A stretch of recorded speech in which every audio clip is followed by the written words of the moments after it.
Thank you to Ambassador Nusseibeh and Ambassador França Danese for convening this meeting, and to members of the Security Council for this opportunity to speak about the humanitarian situation in the state of Palestine and Israel.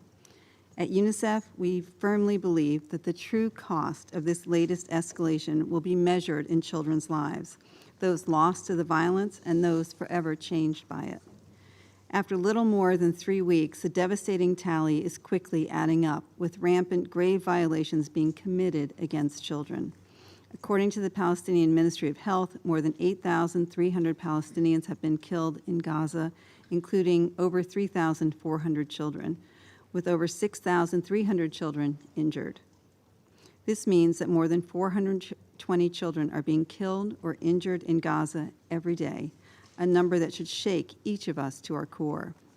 Of course, the violence being perpetrated against children extends beyond the Gaza Strip. In the West Bank, including East Jerusalem, at least 37 children have reportedly been killed.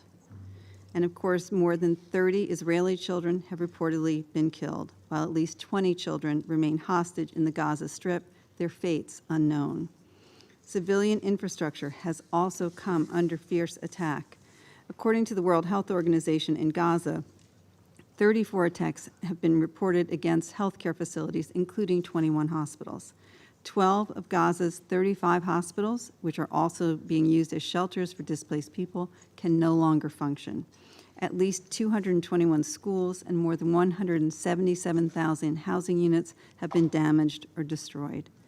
Meanwhile, what little clean water remains in Gaza is quickly running out, leaving more than 2 million people in dire need.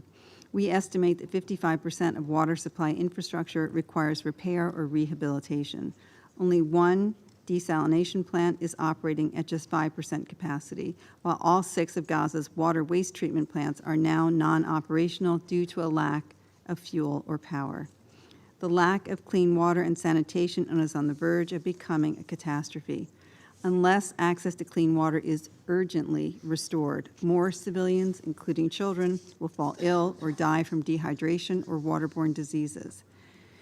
As if this wasn't enough, children in both Israel and the state of Palestine are experiencing terrible trauma, the consequences of which could last a lifetime.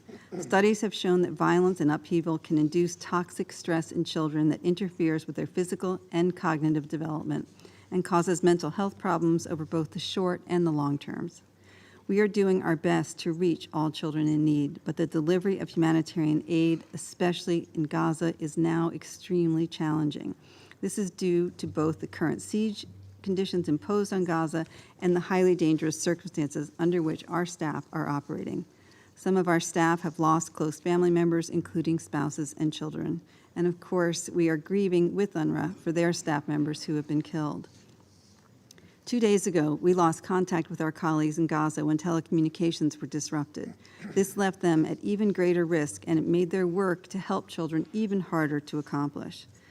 Excellencies, UNICEF and our partners are committed to staying on the ground to deliver for children. But make no mistake, the situation grows worse by the hour, and without an urgent end to the hostilities, I am deeply afraid for the fate of the region's children. But we and you have the power to help lift children out of this spiral of violence. I implore the Security Council to immediately adopt a resolution that reminds parties of their obligations under international law, that calls for a ceasefire, that demands the parties allow safe and unimpeded humanitarian access, that demands the immediate and safe release of all abducted children, and that urges parties to afford children the special protection to which they are entitled. The Security Council should prioritize what is now a worsening displacement crisis, with more than 1.4 million people in Gaza, the majority of whom are children, now displaced. As the Secretary General has said, the order for 1.1 million Palestinian civilians to leave northern Gaza should be rescinded. Demands for hospital evacuations should also cease, given their protected status under international humanitarian law. All parties must stop violence and prevent any grave violations committed against children. We must have humanitarian access through all crossing points into the Gaza Strip through safe and efficient supply routes. and parties must ensure the safe and unimpeded movement of humanitarian supplies and personnel throughout the Gaza Strip for the delivery of humanitarian assistance, including but not limited to food, water, medicines, fuel, and electricity. Finally, measures to prevent electricity, food, water, and fuel from entering Gaza from Israel must be immediately reversed so that civilians have access to the services they need to survive.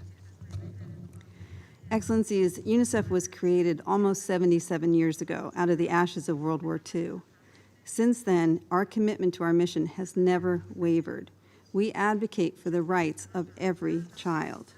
On behalf of all the children caught in this nightmare, we call on the world to do better. Whether they are young people attending a music festival or children going about their daily lives in Gaza, they all deserve peace. Children do not start conflicts, and they are powerless to stop them. They need all of us to put their safety and security at the forefront of our efforts, and to imagine a future where children are healthy, safe, and educated. No child deserves any less. Thank you.